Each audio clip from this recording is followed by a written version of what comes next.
Hi, my name is Veronica Castillo, and I'm the College and Career Advisor here at Bowie High School. And today I've been asked to answer a couple of questions with regards to how our students can best prepare for going to college once they graduate from here and move on to bigger and better things. So I've been asked 4 questions, and so I'm hopefully going to be able to answer them as best as I can. The first question that I've been asked is, what grade should you make on the SAT or ACT test? And basically, there's not a particular grade that you should make on these tests. It's basically what score, and that depends specifically on the college or universities that you would like to attend or apply to after graduation. So basically, there are 2 standardized tests. One is the SAT and one is the ACT. And the SAT is basically more of a critical thinking type of test, and the ACT is more of a test of what you know now. And we generally recommend for our students to go ahead and take this test during their junior year, basically in the spring semester when they've had a little bit more curriculum under their belt.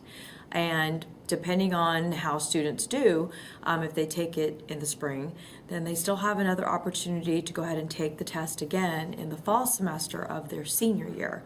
So if they're not happy with their score, they can definitely go ahead and take it again and still have time to submit their applications to colleges and universities. The second question that I've been asked is, to earn a scholarship, what do you need to do?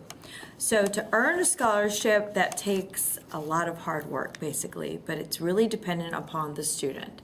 There are scholarships that are available through the university that students plan on attending, and so sometimes they may qualify for certain scholarships through that university depending on their GPA that they had when they graduated.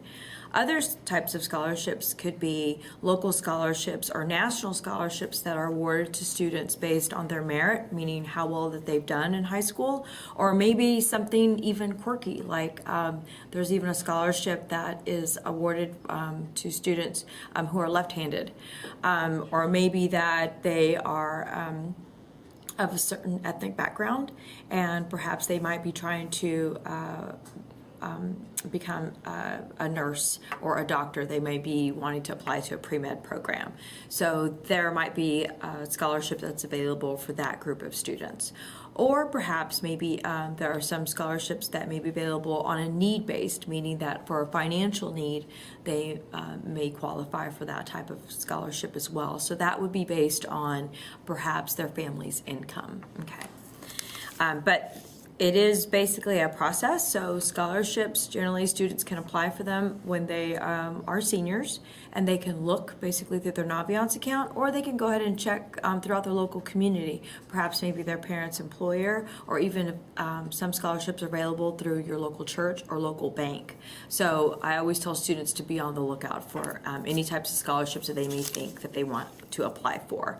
A lot of times the scholarship is just basically an application that they need to fill out that has some basic information about that student. They need to be attending an accredited college or university, and sometimes that scholarship will specify that it needs to be in the state of Texas, or maybe it needs to be out of Texas or whatever, but it'll have that specific criteria on the scholarship itself. And a lot of times they also request your test scores, perhaps through either the SAT or the ACT, and a high school transcript, and an essay as to why they think that they would like to be awarded that specific scholarship, or why they think that they are deserving of it. Another question, is how does dual credit help you? So dual credit is basically a partnership that AISD has with Austin Community College, and these are going to be classes that are offered through ACC, and some are offered here at Bowie High School. And these classes you can earn AISD credit, and you can also earn college credit. So it's a way for students to go ahead and save money, since these fees for the tuition are waived. Many times students just have to pay for their textbooks only, that's it.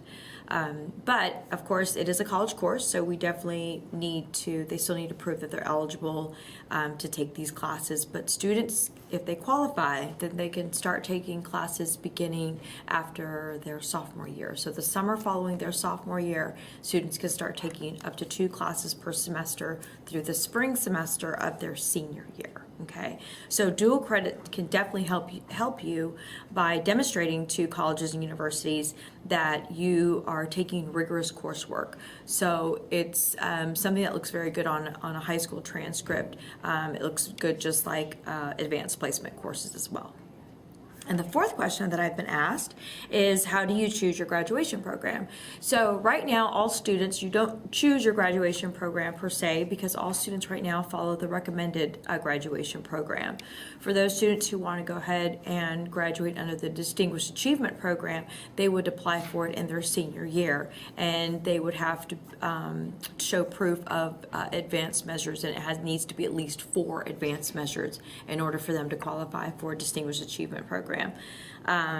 If students would like to go down to the minimum program, which we do not recommend, they would need to go ahead and have permission from the principal, counselor, and from a parent. Okay, but as of right now, students are graduating under the recommended program, which is what we highly recommend for those students who want to move on to a college or university in Texas and elsewhere. Okay. But by demonstrating hard work during your high school years, if you definitely take advanced placement classes as well as dual credit classes, a combination of both, or either or, it totally depends on the student. By preparing for the SAT or for the ACT, and we recommend that students take both of those. And start having a game plan, start thinking about what you're studying, going off for college visits, going to college fairs, actually speaking with college recruiters. Even if you have no idea what you want to major in, we definitely recommend to students that they start making a game plan now while they're in high school. And of course, we have the College and Career Center, which all students are welcome to come in here before school, after school, during their lunch period, or for some juniors and seniors who have an off period, they're welcome to come in here too. So hopefully I've answered all of your questions. And once again, you're always welcome to come in here.